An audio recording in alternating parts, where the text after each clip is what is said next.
నమస్కారం ఫ్రెండ్స్. కోహినూర్ ఈ పేరు వినగానే ప్రతి భారతీయుడి గుండె గర్వంతోనూ, ఒక రకమైన బాధతోనూ నిండిపోతుంది. ప్రపంచంలోని అత్యంత ఖరీదైన, అత్యంత వివాదాస్పదమైన ఈ వజ్రం ఈరోజు లండన్ టవర్‌లో బ్రిటిష్ కిరీటంలో మెరుస్తుంది. కానీ అసలది అక్కడికెలా వెళ్ళింది?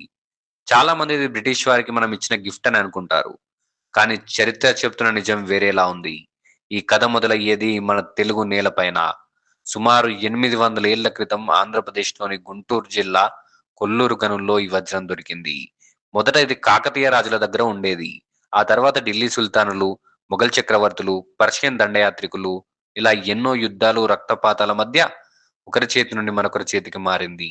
చివరకు పంజాబ్ కేసరి మహారాజా రంజిత్ సింగ్ దగ్గరకు చేరిన ఈ వజ్రం సిక్కు సామ్రాజ్యానికి గర్వకారణంగా నిలిచింది. కానీ అసలైన మలుపు ఇక్కడే ఉంది. 1849లో బ్రిటిష్ వారు కుట్ర చేసి కేవలం 10 ఏళ్ల వయసున్న చిన్నారి మహారాజా దులీప్ సింగ్‌ను నిర్బంధించారు. ఆయన తల్లిని జైల్లో పెట్టి, ఆ పసివాడిని భయపెట్టి లాహోర్ ఒప్పందం మీద సంతకం చేయించుకున్నారు. ఆ ఒప్పందం ప్రకారం కోహినూర్ వజ్రాన్ని క్వీన్ విక్టోరియాకు సమర్పించాలి అనే నిబంధన పెట్టారు. అంటే ఇది గిఫ్ట్ కాదు, బలవంతంగా లాక్కున్న దోపిడీ. ఇంకో ఆశ్చర్యకరమైన విషయం ఏంటంటే, ఈ వజ్రానికి ఒక శాపం ఉందని చరిత్రకారులు నమ్ముతారు. ఎవరైతే పురుషులు దీన్ని ధరిస్తారో వారు సర్వనాశనమవుతారు అని అంటారు. అందుకే చరిత్రలో దీన్ని ధరించిన రాజులందరూ ఏదో ఒక రూపంలో పతనమయ్యారు.